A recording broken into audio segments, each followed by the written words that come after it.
Don't forget to unmute, sir. All right, there I am. There, thank you, Rob, and thanks for inviting me. I always enjoy the opportunity to share our history, and we are going to talk about Fitz today. And let me punch all the right buttons there. And Fitz Mayo, that great soul. And to start off, my name is Jim Wherle, and I'm an alcoholic. My sobriety date is March 5th, 1989. My home group is the First Things First group in Cancun, Mexico. In an excerpt from a letter written by Bill dated October 1st, 1947, he wrote to Henry S. of Washington, D.C. He wrote, "About coming to Washington. God knows I'd like to, but I fear I'll have to hold my speaking dates pretty much to regional affairs such as Memphis.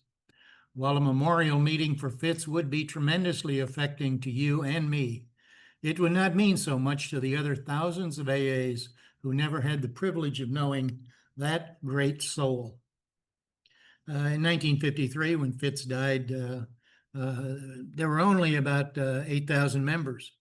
By 1947, when Bill wrote this, there were now 5 times that number. There were 40,000 members, and a lot of people didn't know who Fitz was. We're going to start and end at Christ Church Episcopal in West River, Maryland, where Fitz's father, the Reverend Robert Atkinson Mayo, was the pastor. Fitz was born on July 31st, 1897 in Chelsea, New Jersey. They moved to Philadelphia and then finally there to Anne Arundel County there in Maryland. The picture and the writing there is from Fitz's senior yearbook when he graduated from college. And it says John Henry Fitzhugh Mayo, Sigma Alpha Epsilon WF. That's White Friar. And it talks about this elongated product of West River left the Episcopal High School, where he and his friend Jimmy Burwell, that most of you know who he is. In the spring of 1914, he left the Episcopal High School and entered Washington and Lee University, where he graduated in 1918. He was an easygoing, imperturbable person. And he was married June 5th, 1921 to Elizabeth C. Guethme by one of her relatives in Norfolk City. So what happened to Fitz? Fitz Mayo, our Southern friend, pages 208 to 218, and he has been described as a blue blood from Maryland, the son of an Episcopal clergyman. He attended church school and was rebellious at what he thought was an overdose of religious education. He had a compromising career as a bookkeeper with an established firm, but it was aborted by the Great Depression, then took a teaching position in Norfolk, Virginia, which he lost because of his drinking. Then a friend from childhood gave him part of his own farm in Cumberston, Maryland, near Washington, D.C., to homestead. Alcoholism may have run in his mother's family. Mother's side of the family, Fitz said his mother hated liquor and feared a drunken man. Her brother had been a drinker and had died in a state hospital for the insane. That's what happened to us. We died in insane asylums. But Fitz had been assailed by a sense of inferiority, incompetence, and unworthiness. This may have been made worse by the fact that he didn't serve in the World War I. He'd initially been turned down for being underweight, but eventually he was accepted. He was supposed to report to duty on November 13th, 1918, but the armistice was signed on the 11th, so he never served. According to the Big Book, refers to Fitz as a minister's son. These family problems that he had included business failures, insanity, fatal illness, and a suicide. A lot of family problems, and of course his drinking. Then in the fall of 1935, Fitz heard the town's hospital in New York was having some success in treating alcoholism, and he went there for treatment. When? Well, remember, this was just when Fitz got sober, it was just July, August, September, October, 4 or 5 months after AA got started. And so, sobriety dates uh, were not that fixed in those days, and we're not sure the exact date. Some lists list him as October, some lists say November. There's no real specific date. Um, his big book stories, I put that in plural. We were talking that before the meeting. Uh, his first story was called Me and John. That was the original story written by Fitz Mayo, and the word count was 1,588 words. Our Southern Friend, the version published in the first edition of the big book, was almost 2.5 times that, with 4,272 words. So it was a long story.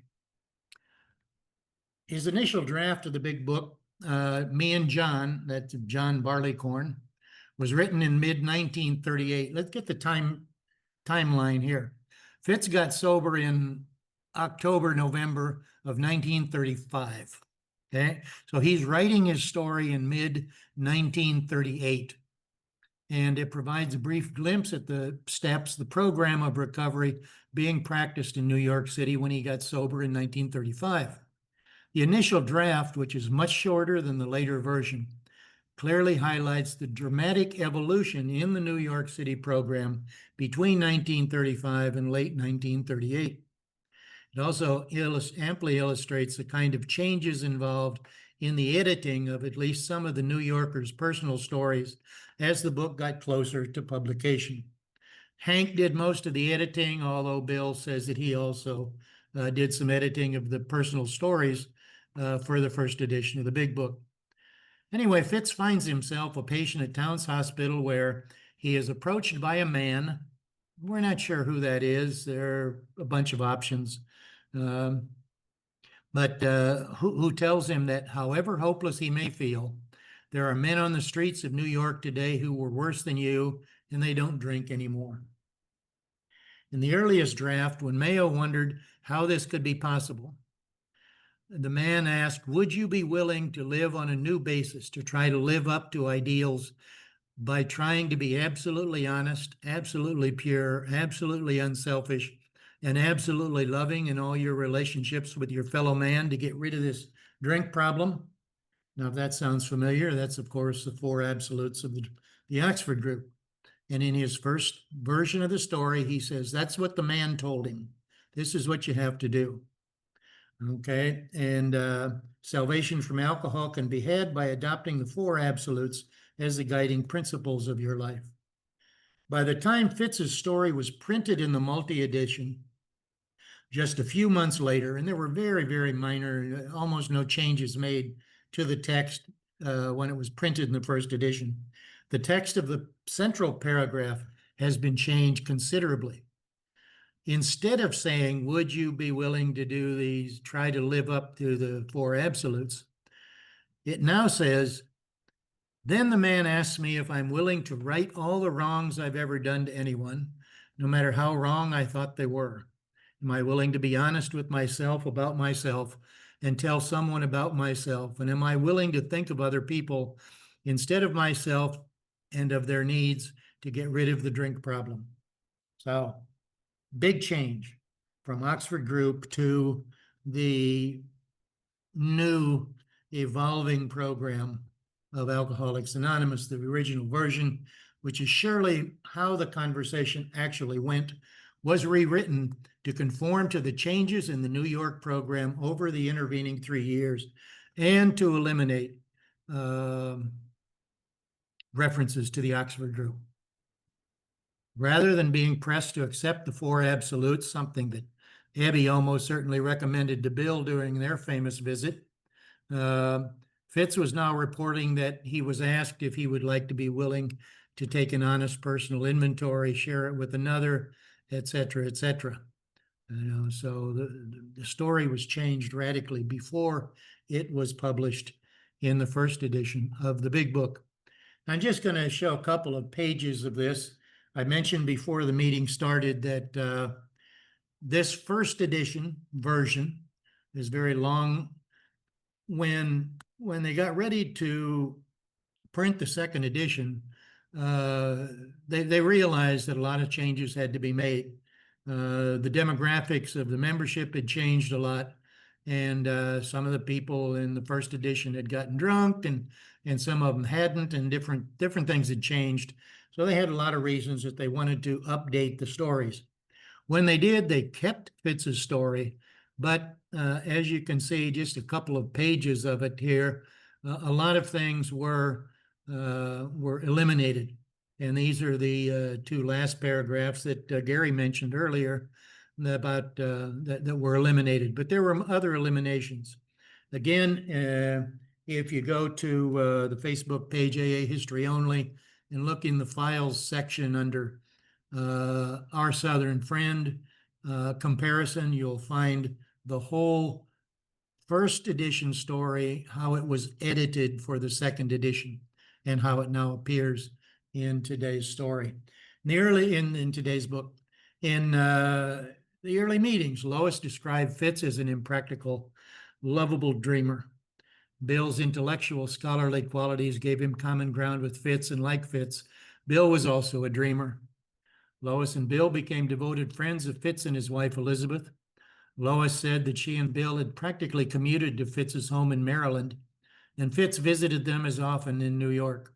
He often came up on Tuesday night meeting in Bill's home in Brooklyn, and Fitz, as well as Hank Parkhurst, often joined Bill and Lois at the Oxford Group house parties. Now, house party, Lois describes them as they had nothing to do with a party in a house. Lois described them as the cross between a convention and a retreat. And we're talking huge deals, big convention type. And this was, of course, before AA broke away from the Oxford Group in mid-1937. New York broke away. It was while Bill and Lois were visiting Fitz in the summer of 36, fall, October, that Bill C., a guest in the Wilson home for nearly a year, committed suicide. Lois recalled in her book, Lois Remembers, that they often visited Fitz and company at Cumberstone, and that on different occasions she was called on to care for Fitz's ailing wife and diabetic daughter. When queried for some years later, Lois said that Bill did not write any of the big book at Cumberstone, but some Maryland old-timers believe he made notes there as he had formulated ideas for the book.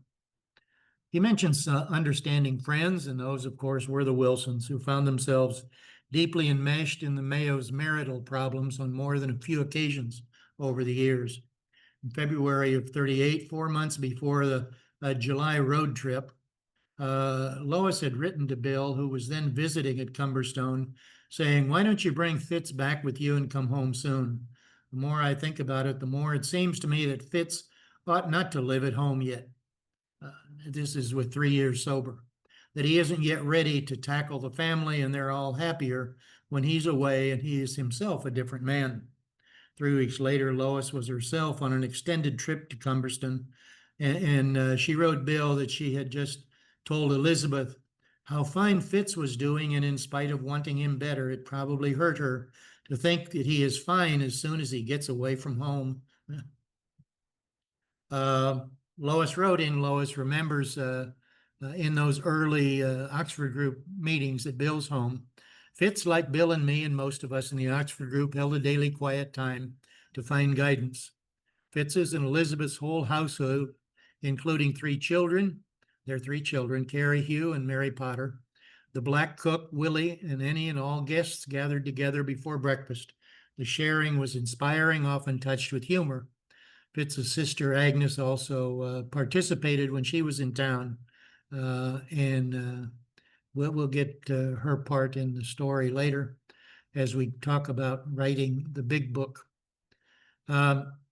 Bill says my recollection is getting fuzzy, but I would say that Fitz was probably the first to talk about the 24-hour plan.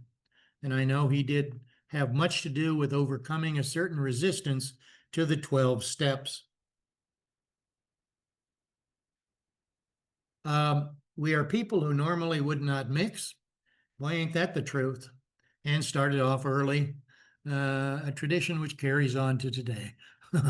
But anyway, two boyhood friends who made crucial contributions, John Henry Fitzhugh Mayo and James McCaleb Jimmy Burwell. Uh, Two boyhood friends who made it. The pair's friendship flowered in southern Anne Arundel County after Fitz's minister father became rector of Christ Episcopal Church at Owensville when Fitz was about 4 years old. Jim Burwell was the son of a Baltimore physician and grain merchant with family ties at Cumberstone, just a few miles from Owensville. As teenagers, they attended the Episcopal School for Boys at Alexandria, Virginia. Alcohol began to take its toll on both of them in their 20s. Again, some clashes, some disagreements. As Bill Wilson's other early stalwart in AA, Fitz Mayo could hardly have been more different from Henry G. Parkhurst. The two men were, in fact, almost polar opposites.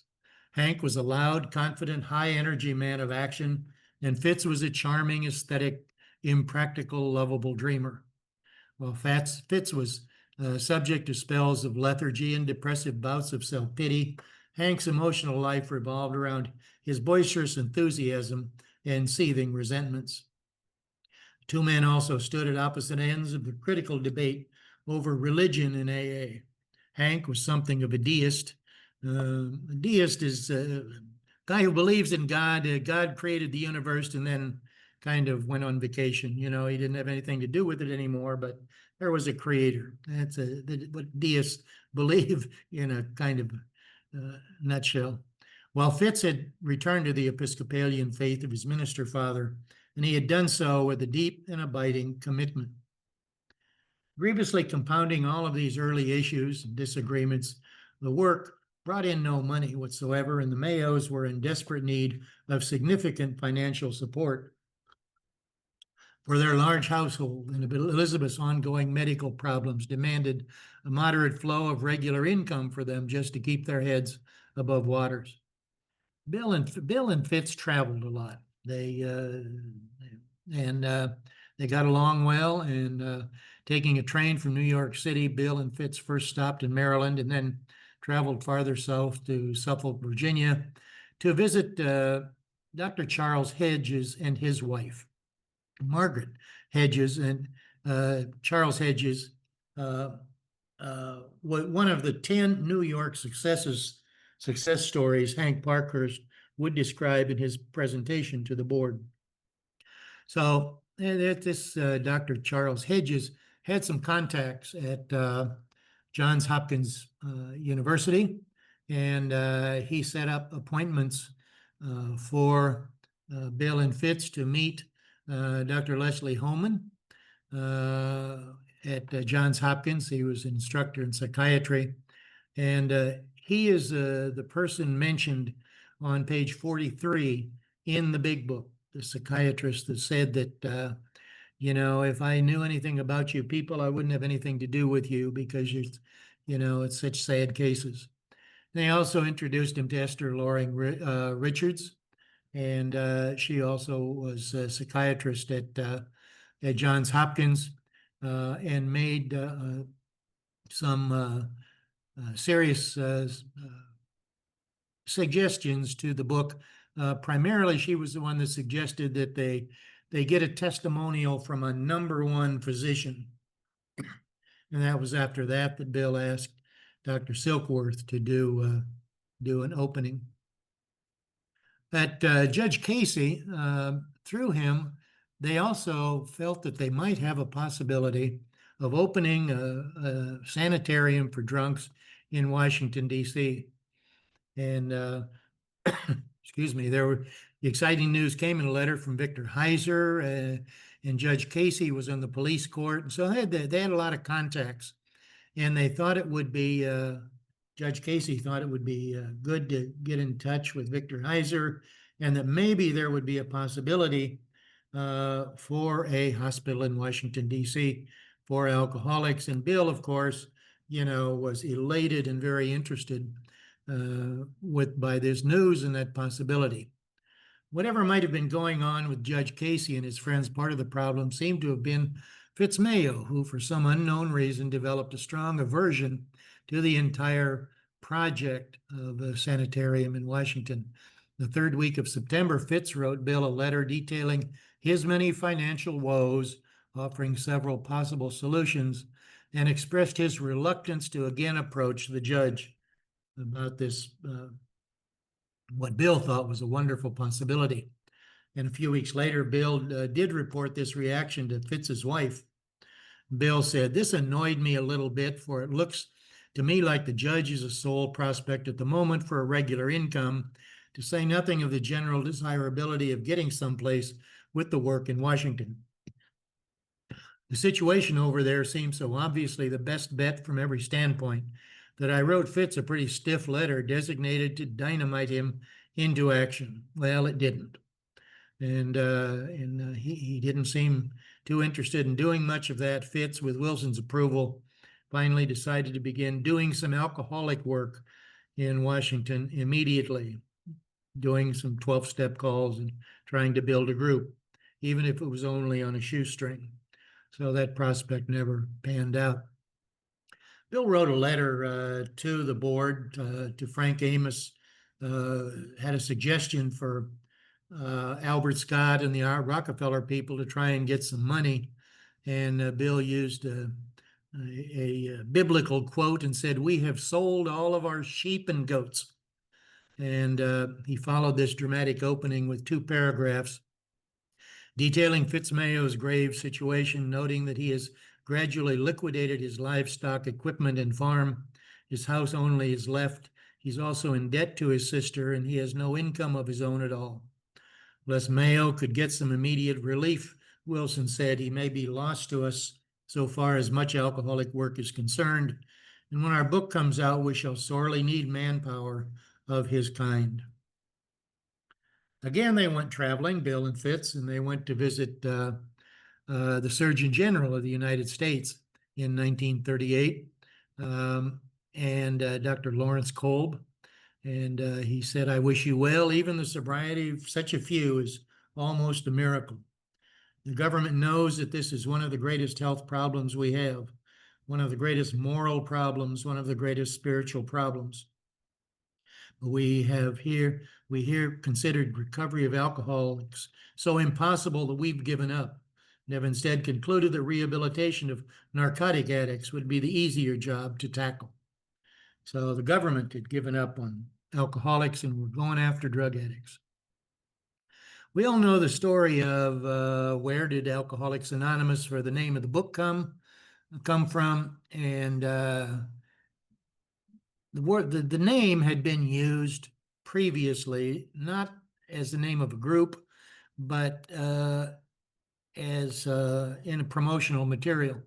And the group had actually, when it came down to it, had adopted The Way Out as the title of the new book by a narrow margin, and the name Alcoholics Anonymous came in second.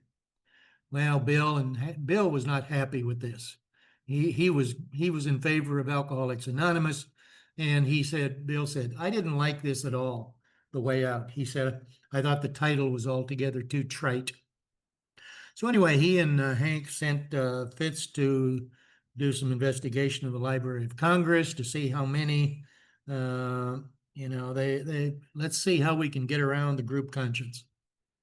And here's the words of the telegraph that Fitz sent back to Hank at Bill's address after his investigation. "No title can be registered in Copyright Office to secure monopoly on its use. Stop. Library of Congress has 25 books The Way Out, 12 The Way, 9 This Way Out, none Alcoholics Anonymous, none Comes Dawn, My Pet. Stop. Our trip to Brooklyn definitely off. Business brisker, am writing." And so, Bill's story about, well, there were already 2 called The Way Out and 12 called The Way Out, and we didn't want to make it 13 for superstitious reasons. At one point, Bill says he only used that superstitious story with the Akron people. But anyway, Alcoholics Anonymous then won out. Fitz's sister Agnes, when the book was being ready to be printed, they needed money. And his sister Agnes loaned $1,000, the equivalent of about $23,000 in today's money. And Bill made a stop in Washington, D.C. to visit Fitz's younger sister, Agnes. She had a great job. And Bill was hoping to convince her to dip into her savings and offer them substantial assistance. And she did. And Bill left town with a check for $1,000 in his pocket. He wrote a letter to her saying, well, it'll simplify matters if I assume personally the obligation to repay you $1,000, which you have loaned me in July. And I'll pay you back by October 1st at 6% interest. And already anticipating, if I can't pay you by October 1st, then maybe by January 1st. Well, that never happened. I think it was 1943 when she finally got her money, but the money just wasn't coming in for her to get paid, and so it didn't happen. October came and went, January came and went, and he never paid her back on time. Then, of course, blaming the Alcoholic Foundation and not himself. But anyway, passing the message, the Washington, D.C. Group is listed as number 9 in a list by John B. of New Jersey, as being founded in around December of 1939. Fitz describes periods of depression, doubt in God, and bouts with an overpowering compulsion to drink. He tells of an unbearable isolation and a need to work with others. I'm blue again, he says. I want to sell the place and move away. I want to get where I can find some alcoholics to help and where I can find some fellowship. He tells of traveling to distant cities and of spiritual lessons to be learned during these years. A man asks him to work with a young alcoholic. He writes, soon I have others who are alcoholics and some who have other problems. I begin to play God. I feel that I can fix them all. I do not fix anyone, but I'm getting part of a tremendous education and I have made some new friends. The Boys of 39, as they were called, were in Washington, early Washington history, were Fitz and Ned and George and Hardin C. Fitz has traditionally been regarded as the founder of Alcoholics Anonymous in the Washington area. He, along with Ned F., brought the AA experience they had gained in the established New York group into this area. During these years, Fitz made trips to other areas, and he reminisces about a trip 3 years previous in which he and Bill had visited the group in Akron. His reply to the Alcoholic Foundation letter gives us reason to believe he had established a personal relationship in Washington and that there were people staying sober even before 1939. Fitz opens the letter that he wrote by saying that Hardin C., the fine fellow referred to him in the October 26th letter, had contacted him and offered his home as a meeting place. This was an answer to a prayer for the little group of Alkies could hold their Tuesday night meeting there. He mentions that he's met a retired Navy commander living in D.C. who had gotten his AA in California 2 years previous and who was working with Alkies here. He goes on to say, we're getting sort of solid now with Commander Congreve, Goldsmith, Dillard, and Hardin C. and the McGills and others. He mentions one woman, Florence, is not in evidence. She's in love with a hellion 15 years younger than she, who feeds her beer. Poor woman, I hope she finds the way out. I don't think she will around here. You know how the people chatter, especially the gals, about the leader who slips. Of course, that was Florence Rankin. This is a curious letter that he wrote because he wrote it to Ruth, and and many of the names just do not appear in anywhere else. Um, but he was writing, and he was in contact with other groups and with Ruth in the New York office. Things were happening, and all his letters reflect a buoyancy and enthusiasm. It seems to reflect a faith that God is in his heaven and the world's unfolding as it should. This is even in the letters where he discusses his unhappy financial condition. In a letter dated Wednesday, which must have been in late October or early November, Fitz talks about his new contacts, Dr. Klein of the Green Hill Institute and someone at St. Elizabeth's, and the new recruit, George S. Fitz then goes on to explain various expedients to get what he needs. He says, I find that there's plenty to do here, so to hell with that other stuff. Excuse me. He says, after trying various expedients to get what a man calls a job, he was just not the financially stable type. It wasn't his priority. But he says, but I find there's plenty to do, so to hell with that other stuff. I may have to sleep in the doghouse, but it's okay with me. If I'm supposed to have that kind, I'll get it. I find plenty to do as is. I'm paid up at Gatewood until Sunday. He stayed at flop houses and rental places when he was around. By Monday, Fitz was staying with another alkie and using his sister Agnes's apartment as an office. I've been living as circumstances direct and provide, and his main concern at this time is acquiring a general headquarters for AA in the district. Financial insecurity is a theme that runs throughout Fitz's life. Through these problems, he is able to see his salvation. Nothing is right. In his story, he writes, finances are in bad shape. I must find a way to make money. And he's tempted to drink over the problems. I cannot see the cause of this temptation now, but I'm later to learn it began with my desire for materialist success, becoming greater than my interest in my fellow man.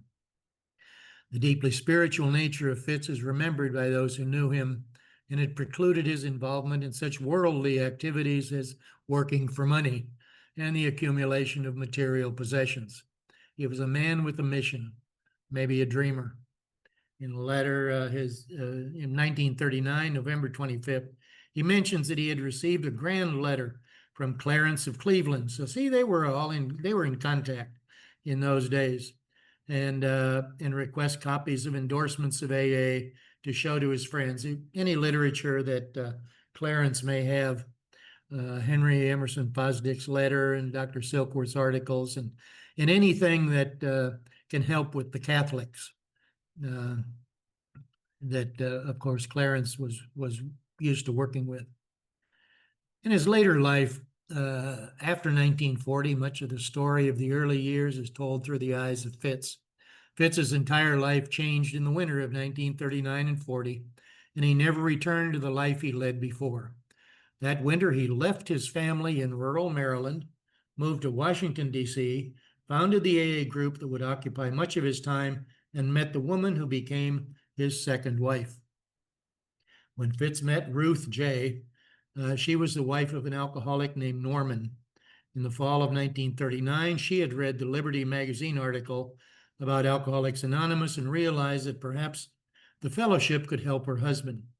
In response to a letter she wrote to the Alcoholic Foundation, Ruth told her that Fitz would be in Washington in the near future and that he could be contacted at his sister Agnes's apartment. When Ruth met him, not Ruth Hawk, Fitz had more or less a temporary home at a boarding house near Florida and Connecticut Avenues. He was always welcome. They tucked him in whenever he happened to be in town. That's a picture of Ruth. He called her, that she was called Arabella. Their relationship provides some enlightening insights into his character and also into AA life during the formative years. Many years later, Arabella M., Ruth, told how she was introduced to the AA fellowship.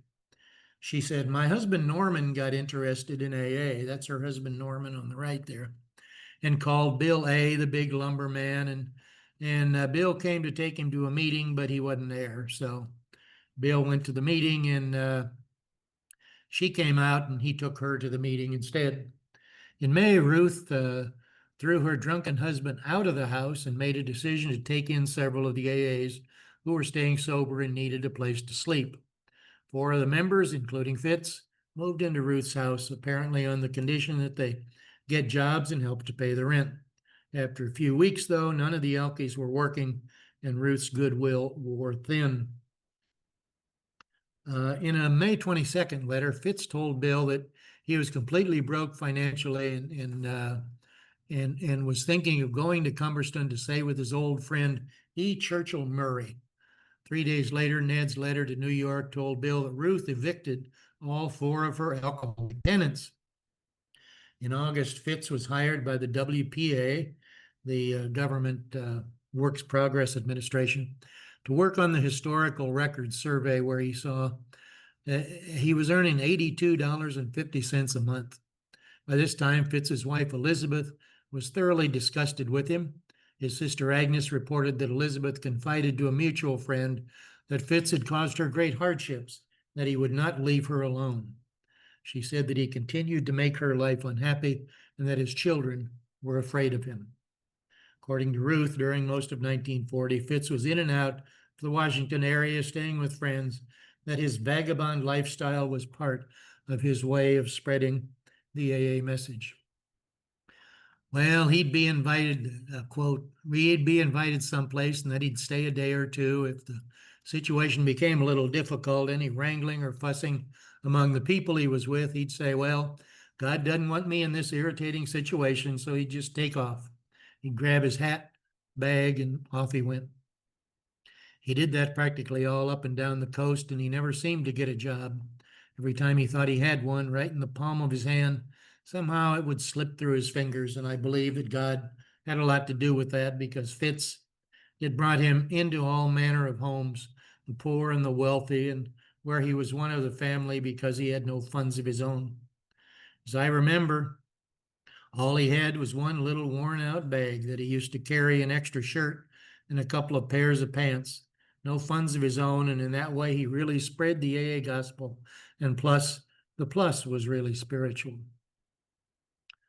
A job and a dark night of the soul, and then a meeting. He wrote, he was able to examine his finance. He wrote, nothing is right. He wrote, finances are in bad shape. I must find a way to make some money. One of the letters to Bill W., a letter Bill referred to as the long letter, for obvious reasons, provides an opportunity to experience Fitz's character and also to see that AA has not changed much over the years. In many ways, the letter could have been written by a member of AA in the 1990s or 2020s.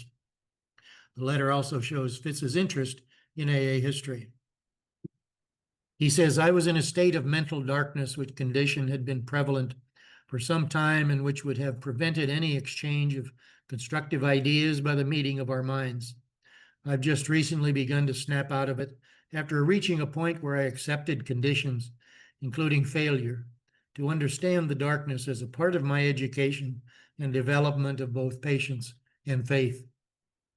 I began taking myself very seriously, conceived the idea that I would do some research work in the libraries and write a book, signed up for a course at the archives, which requires study, contemplated divorce and remarriage, and became so busy that I was annoyed by AAs and all its works, though I still forced myself to appear interested when I was braced up by the boys. The net result of this was just what we know it leads to, and I just got more confused and unhappy. Yet like the alky who don't know why he drinks, I wasn't able to see at the time. Why the blackout? So Tuesday night, I decided that I was a dry cow with no milk, so to hell with the meeting. However, about 7:45 p.m., as I lay on my bed oozing self-pity and blind to its source, I thought of some of the fellows who would be there and suddenly realized they were my friends and that I wanted to see them. As there was only one way to do that, I put my hat on and shoved off, and the closer I got to the meeting, the brighter my spirits became. So when Howard C. saw fit to pay me the great tribute, which though undeserved was the means of getting me out in the open, and I had to come clean with the truth, which seems to mean something to some of them. I don't know what others got, but that meeting surely fixed me up. Wednesday, I went with some others to Baltimore, and we struck up with Ed, Posey, Bill W., Dr. Hammer, and another man from Philly, which was a joy to me. Thursday night, I led the meeting for men alcoholics only. So they had men only meetings early then. And he goes on to say, now about the report to the foundation, I can truthfully say that reviewing the history of the foundation, I have no ideas concerning it. A couple of quick quotes from he says, because the AA is a process. The process is a vital thing, not any particular accomplishments that we feel should be achieved. AA is a process rather than an achievement. And then further on, he goes on to say, just remember, Bill, out of chaos comes order. Whatever is going to be is going to be. Fitz. A job, a war, cancer, and acceptance. In the fall of 1941, Fitz landed a job that he enjoyed and was good at, only to find it interrupted by the entry of the United States into World War II. He was again working as a school teacher, this time at the Landon School for Boys in Chevy Chase. This clearly work that Fitz put in his heart into, and the work he was good at. Arabella recalled the events that cut short his job. She said the owner, the one who had this school, told him that he had never had things run so smoothly before Fitz came, and was anxious for him to stay on permanently and wanted to give him a lot better job and any salary that he could stipulate himself. So he had a good shot at that. But the war interrupted that. He was about 45 then, and he knew he would be called. So in the fall of 1942, he decided that rather than start school, it would be better for him to go ahead and enlist, get himself into the service and get it over with, rather than have school interrupted by having to get another teacher to replace him, which he did. And they took him on and sent him to Florida and various other places. And finally, he landed out in Biloxi. The War Department activated Army Air Corps Station Number 8 Aviation Mechanics School on June 12, 1941 in Biloxi, Mississippi. The groundbreaking for the technical school began on June 18, 41. By June 42, most of the barracks, academic buildings, and support facilities where he studied were completed. In the Army Corps, he lost weight, developed severe health problems, and was discharged early to work in the war industry. February 17, 1943, he and Arabella were married in the state of Mississippi. They're both 45 years old. Mrs. Ruth Monroe Jelly, and on February 17th, 1943, they were married. On April 43, his old friend, Dr. Bob, did exploratory surgery and discovered the cancer of the rectum that would take his life. Fitz's final letter to his lifelong friend, E. Churchill Murray, gives the best summary of the events in his last months of his life. He wrote, Dear Deacon, snowing hard and has been doing so all night. Strange to spend a winter among flowers and birds, then see so many snowstorms in April. So now I'm sending a few lines to tell you a little about myself, though I believe Arabella has had something to say on the subject. He says, I developed rear end trouble while in the Army about November. It got worse, was to have been operated on at Station Hospital, but an epidemic of something prevented. Was to have gone back to hospital, but got a discharge to go into an essential war industry after having been refused it. In the meantime, Arabella came on from California and we got married. He says after Arabella got over a flu, we lit out for Akron, Ohio, where a good AA friend of mine is a rectal Should be rectal, but he wrote renal doctor. My doctor friend, he says, was dubious about my working, but I got a job with Goodyear Aircraft and survived. I survived 12 hours a day, including to and from work, for 10 days. Then went to a private hospital where the doctor, Bob Smith, cut into me and discovered cancer. That created a new situation with Arabella really out on a limb. Fortunately, she had worked at the Veterans Administration and knew General Hines, the head of it. She phoned him and asked him to get me and Walter Reed. He said yes, then phoned her back that I should come here as it's supposed to be one of the greatest cancer hospitals in the country. Other troubles also. As I lost 31 pounds while in the Army, they were trying to fatten me up and get me built up. I believe they intended to operate on me next week. I'm very thankful to have gotten in here. Believe me, as it answers several problems, especially concerning Arabella. I'm quite comfortable now, though my disintegrating chassis was giving me hell. Excuse me. I'm enjoying relaxing and reading and rest and can say that I am unconcerned. The tough experiences are simply part of a great adventure and part of a great education. Why separate in our minds the continuity of the life of the soul just because the body in which it is housed for a while becomes no longer fitting for it? If we could see everything ahead, there would be no adventure. Maybe they will patch my chassis up, maybe not. What of it? I'm not the master of my destiny, but there is one who is, and he loves each one of us, though oftentimes we would doubt that because we cannot see the whole, the finished plan of the great builder. Would people feel a need for God were there not trials and tribulations?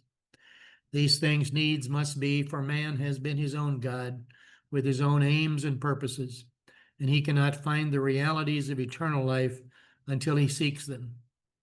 To do that, he must cast out beliefs he is held to, and with the mind of a child, accept without questioning and with trust the circumstances, whatever they appear to be. I shall close. Wish I could get a hold of that gill net with you and bro. Love to all as always. Fitz. He mentions that Agnes was the only one that knew about the cancer at the time. In an August 1943 letter to Dr. Bob, found in the Stepping Stones archives, Bill mentions that he went to a couple of meetings in Washington primarily to see Fitz. He tells Bob that the last time he saw Fitz, he wasn't sure he would find him alive. He says Fitz's paralysis has gone to his hips and looks like malignant cancer of the spine, but that he is getting better care in Washington and is better and in good spirits, and the paralysis has not spread. Bill says that he is acting well and that some of us are certainly learning how to die as well as how to live. Fitz Mayo, that great soul, passed beyond our sight and hearing on October 4th, 1943, 8 years after he stopped drinking. Fitz is buried on the grounds of Christ Episcopal Church at West River, Maryland, close to his friend, Jim Wherle. And so we return to Christ Church Episcopal. J. H. Fitzhugh Mayo, July 31st, 1897, October 4th, 1943. Blessed are they who turn many to God.